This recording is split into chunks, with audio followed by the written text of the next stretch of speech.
Mehdi Hasan is no more. He passed away in Karachi hospital following 12 years of illness. The presence is gone, but the fragrance lives. आवाजें भी कभी गुम हुई हैं भला. And a voice like his, which seems to rise from the womb of the seas to just whisper in our ears. When such voices sing, the poetry they touch gets immortalized. जाहिर सी बात है, ये आवाज एक परिचय थी, एक संजीदा मगर भावुक शख्स की. No wonder the world mourns.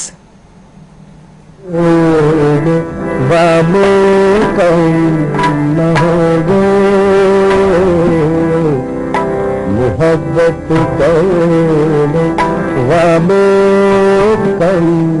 महोगे तेरी महफिल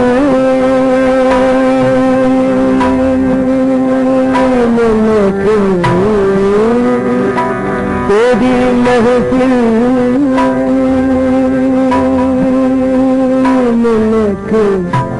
हम होंगे. मेहदी हसन एक ऐसी आवाज जिसने पूरी दुनिया के दर्द को अपनी आवाज में मानो समेट लिया हो. भारत और पाकिस्तान दोनों देशों के अवाम ने पूरी दुनिया में इस रूहानी आवाज को महसूस किया और आज वो हमारे बीच नहीं है. मशहूर गजल गायक जगजीत सिंह के बाद एक और गजल गायक इस दुनिया को अलविदा कह गया. शहनशाह गजल की उपाधि से नवाजे गए मेहदी हसन ने बुधवार को अंतिम सांसें ली. मेहदी हसन पिछले 12 सालों से बीमार थे और कराची के आगा खान अस्पताल में उनका इलाज चल रहा था. यहीं पर 84 वर्षीय मेहदी हसन ने अंतिम सांसें ली. मेहदी हसन का जन्म राजस्थान के झुंझुनू जिले के लूना गांव में 18 जुलाई 1927 को हुआ था.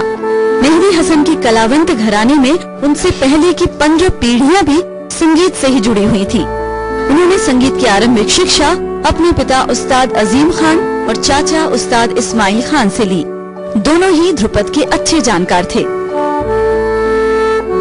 भारत पाक बंटवारे के बाद गजल गायक का परिवार पाकिस्तान चला गया. वहां उन्होंने कुछ दिनों तक एक साइकिल की दुकान में काम किया, लेकिन संगीत को लेकर जुनून कम नहीं हुआ. 1950 का दौर उस्ताद बरकत अली, बेगम अख्तर, मुख्तार बेगम जैसों का था, जिसमें मेहदी हसन के लिए अपनी जगह बना पाना आसान नहीं था.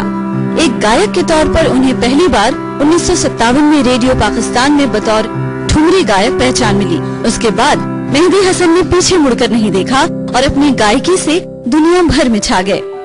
गजल गायकी में 1957 से 1999 तक सक्रिय रहे मेहदी हसन को गले के कैंसर की वजह से गाना छोड़ना पड़ा और उन्होंने पिछले 12 सालों से गाना नहीं गाया.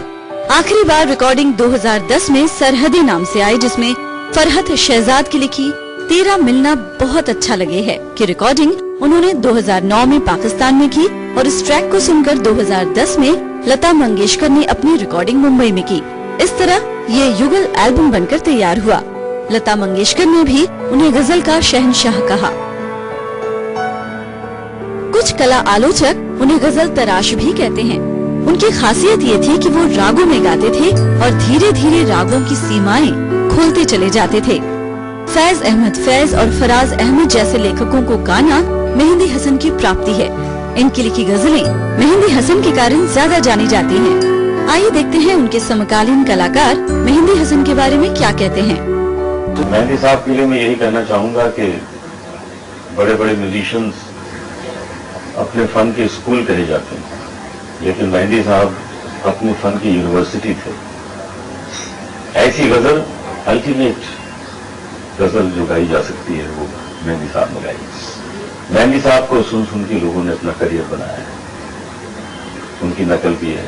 मैंने भी उनकी नकल की है. मैं आज भी उनकी नकल करता हूँ, फख्र से कहता हूँ, क्योंकि यदि कोई उनकी थोड़ी सी नकल करके थोड़ा भी वैसा डालेगा तो वो उसकी अच्छे गायकों में नाम उनका आ जाएगा, उसकी गिनती हो जाएगी. क्योंकि मेहदी साहब बहुत बड़े आर्टिस्ट हैं. दुनिया में देखिए कलाकारों का जो एक कंट्रीब्यूशन होता है संगीत के रूप में, वो बहुत ही अविस्मरणीय होता है. और उसमें भी अगर ऐसे नाम हो जैसे मेहदी हसन और जैसे नुसरत फतेह अली, जैसे पंडित कुमार गंधर्व और पंडित ओमकारनाथ ठाकुर, जो भारत के या धरती के ऐसे ऐसे दिव्य मतलब टैलेंट उत्पन्न हुए हैं. और उसके बाद उनका गमन हो जाना, उनका चले जाना बहुत बड़ी क्षति है, बहुत बड़ा नुकसान है। और संगीत का तो है ही, लेकिन जैसे मेहदी हसन साहब अभी गुजरे हैं, यह गजल की दुनिया का एक बहुत बड़ा जैसे उजाला अंधेरे में परिवर्तित हुआ हो। बात करनी मुझे मुश्किल कभी ऐसी तो न थी, जैसी अब है मेरी हालत कभी ऐसी तो न थी। ये मेहदी हसन साहब की गजल है और आज वही हालात मेरे हैं जब मैं ये कहने वाला हूँ कि हमने ऐसा बड़ा संगीतकार खो दिया है, ऐसा बड़ा गजल का बादशाह खो दिया है, जिसकी ये खबर सुनने के बाद कोई भी संगीत प्रेमी श्रोता दुख से भर जाएगा। मेरा रिश्ता उनसे 64 से है। जब मैं संगीत सुनता था बचपन में तो हमारे पास तब टेलीविजन तो था नहीं, हम लोग उसको रेडियो पे सुनते थे, उनकी गजलों को गाते थे, सुनते थे, याद करते थे, महफिलों में, दोस्तों में, पार्टियों में। जैसे जैसे समय गुजरने लगा हम उनके फेस नहीं देखा था, हमने इमेजिन करते थे कि कैसे होंगे मेहदी हसन साहब। 1976 में he came to India for the first time and he sang in Delhi, modern school में गाने के लिए आए, तो हम यहां से सुनने के लिए उनको वहां गए। गजल सम्राट मेहदी हसन के निधन से एक युग का अंत हो गया है और इस खालीपन को कोई नहीं भर सकता, लेकिन उनकी मधुर और रूह को छू लेने वाली आवाज हमेशा उनके चाहने वालों के जहन में रहेंगी। Tonight on Prime Debate, we give ourselves a few moments of remembering the man called Mehdi Hasan. और हमारे स्टूडियो में हमारे साथ हैं डॉली गुलेरिया जी, जो खुद पंजाबी फोक सिंगर हैं and the daughter of the legendary Surinder Kaur. हमारे पास डॉक्टर अरविंद शर्मा जी हैं, जो पीयू में म्यूजिक डिपार्टमेंट के हेड भी हैं और गंधर्व महाविद्यालय में भी उनका आपका उनसे रिश्ता है, नाता है। इसके अलावा आप ग्वालियर घराने से भी ताल्लुक रखते हैं। और हमारे साथ हैं बलबीर सूफी जी, उर्दू और पंजाबी में शायरी करते हैं। Welcome to the studio. Thank you. Dolly ji, सब तो पहला गजल ਦੀ ਜਿਹੜੀ ਯੋਨਰ ਹੈ ਉਸ ਵਿੱਚ ਕਿਉਂਕਿ ਤੁਸੀਂ ਖੁਦ ਵੀ ਗਾਉਂਦੇ ਹੋ, ਉਸ ਮਹਿਦੀ ਹਸਨ ਜੀ ਦਾ ਟੈਕਨੀਕਲੀ ਸਪੀਕਿੰਗ ਆਲਸੋ ਕੀ ਕੰਟਰੀਬਿਊਸ਼ਨ ਹੈ? What is it about him that makes him such a legendary singer? Like Lata Mangeshkar said कि he is the voice of God. Oh yes, there's no doubt about it. Khan Sahib Mehdi Hasan ਗਜ਼ਲ ਗਾਇਕੀ ਦੇ ਵਿੱਚ ਸ਼ਹਿਨशाह ਮੰਨੇ ਜਾਂਦੇ ਸਨ।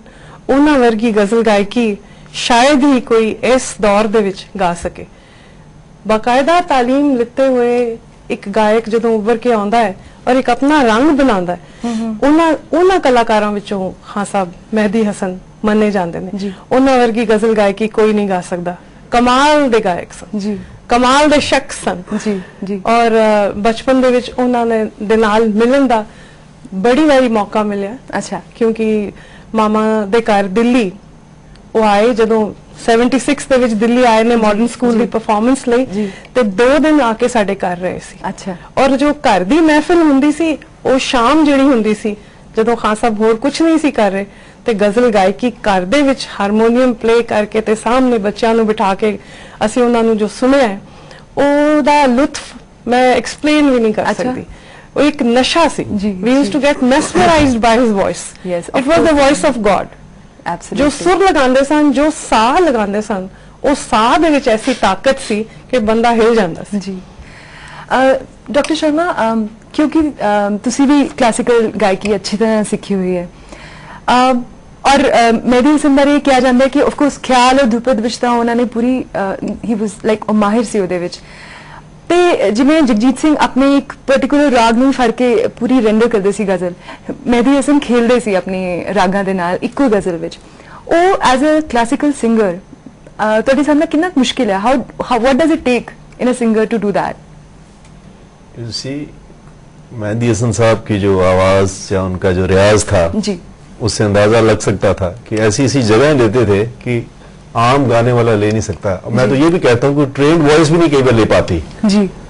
उसके पीछे यही कारण था कि उनके यानी एक परंपरा थी पीछे, घराना था जी, और उस माहौल से थे। उनके परिवार में पुरानी पीढ़ियां गाती थी जी, और उनकी इतनी जबरदस्त चीजें हैं कि मतलब हम तो सुन के ही बड़े हुए हैं। हम रागों का घर में माहौल था। My father was a musician जी, परिवार में संगीत का माहौल था, लेकिन हमें कई चीजें सुनने नहीं देते थे। लाइट म्यूजिक कहते ये बहुत जरा ऐसा है, लेकिन जब हम उनकी गजलें सुनते थे हमें लगता था कि यार ये तो राग जैसी, सारा तो राग गा रहे हैं, कोई ऐसी जगह ही नहीं है कि प्रॉपर राग में। जी मजाल है कि जरा सा भी को हल्कापन इधर आ जाए, कोई चली जाए जी।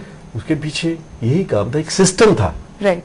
जैसे आज का माहौल आ गया कि कैजुअल म्यूजिक बहुत आ गया, मूड्स भी वैसे हो गए, वो लोग उसी रंग में रह के सारी गजल निभाते थे और ये बहुत मुश्किल काम। और साथ में शायरी का, मेरे ख्याल से उस शायरी का सही होना, अच्छे लफ्जों को बुनना उस तरह के रागों में एक खास बात है। इसमें आप, क्योंकि आप खुद भी शायर हैं, आप लिखते हैं पंजाबी और उर्दू में। एक आपने मेहदी हसन को, आपने जैसे कहा कि आप सुनकर बड़े हुए हैं, तो आपके हिसाब से जो शायरी वो पिक करते थे उसमें ऐसी क्या खास बात थी जो उसे और भी उम्दा बनाती थी उनकी पूरी बॉडी ऑफ वर्क? जब भी कोई सिंगर किसी भी गजल को गाना होता है उसे जी, तो सबसे पहले वो लफ्ज देखता है, लफ्ज क्या है, बिल्कुल, फिर उन लफ्जों में गुम हो जाता है जी। उन लफ्जों में गुम होने के बाद अपने आप को उन लफ्जों में ढालता है जी। एहसास करता है उस दर्द को, उस दुख को, उस मौके को कि भी वो किस मौके में, किस जगह पे, कैसे माहौल में गजल लिखी है। अपने आप को जब तक वो ढालता नहीं उसमें, तब तक वो अच्छे शब्दों को अच्छे स्वर नहीं दे पाता। ये खासियत थी खान साहब में कि वो अच्छे लफ्ज ढूंढते थे और अच्छे लफ्ज में खो के गाते थे जी। मैंने उनके लिए आज ये 4 लफ्ज लिखे हैं, इजाजत हो तो सुनाइए। बिल्कुल। कि पिछले साल ही हमारे जगजीत सिंह जी भी हमें छोड़ गए, तो अक्सर ऐसी बेमिसाल आवाजों का दोबारा आना इस जहां में मुश्किल है। तो उनके लिए मैंने लिखा है कि गजल मेहंदी हसन के लब को छूकर महक जाती थी, गजल जगजीत के होंठों पे आकर मुस्कुराती थी, गजल अब उन लबों को तरसती रह जाएगी तन्हा, कभी जिनके लबों पर महकती थी, चहचहाती थी, गजल अब खो न जाए रास्ता, इसको संभालो तुम, इसे फन चाहिए, लब चाहिए, दिल चाहिए यारो। सही कहा आपने। इनफैक्ट जिला खान ने भी इस बारे में और बात की है, aesthetics of the choice of ghazals that he picked, but that's after this break. We'll take a short break.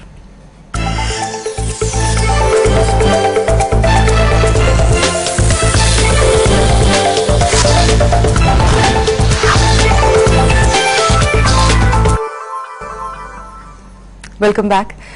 आज हमने दोपहर को जिला खान जी से भी बात की, जो कि खुद एक सूफी गायक हैं, और उस्ताद विलायत खान साहब जो सितार मास्टर थे, उनकी बेटी भी हैं। उन्होंने भी मेहदी हसन की चॉइस ऑफ गजल्स और उसके बावजूद और बहुत सारी बातें हमसे शेयर की।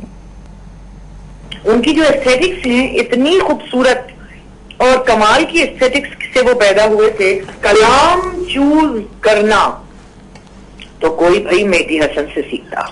तो ऐसे तो उनकी बहुत चीजें मशहूर हैं, रंजिशी सही, पत्ता पत्ता, बूटा बूटा वगैरह वगैरह, बहुत बहुत बहुत चीजें। लेकिन एक चीज जो कम मशहूर लेकिन एस्थेटिकली बहुत ही जबरदस्त म्यूजिकली है, वो है दर्द के साज की लय और बढ़ा जाएगा, जो भी आएगा कोई तार हिला जाएगा। किस तरीके से उन्होंने एक एक लफ्ज को उभारा, निखारा और बिल्कुल निखार के खूबसूरत बना दिया। दिलों को तो खोल सके, दिलों में तो घर कर ही सके, लेकिन दिमाग को भी ऊंचा और करके छोड़ के चले गए। वाह वाह वाह वाह। आपके हिसाब से गजल आज की दुनिया में, खास करके जब ये अब चले गए हैं, और जगजीत, खैर ये बहुत देर से गा नहीं रहे थे, जगजीत सिंह जी लास्ट ईयर ही पास्ड अवे, आपके हिसाब से गजल, टू बी वेरी ऑब्जेक्टिव, कहाँ खड़ी है इस वक्त? डोल ड्रम्स में खड़ी है। डोल ड्रम्स में खड़ी नहीं है बेटा, वो बिल्कुल लरज रही है। गजल गायकी बिल्कुल खत्म हो चुकी है हिंदुस्तान और पाकिस्तान में। और जो लोग ये कह रहे हैं कि वो बेचारे गजल गा रहे हैं, तो गजल के नाम पे धब्बा हैं।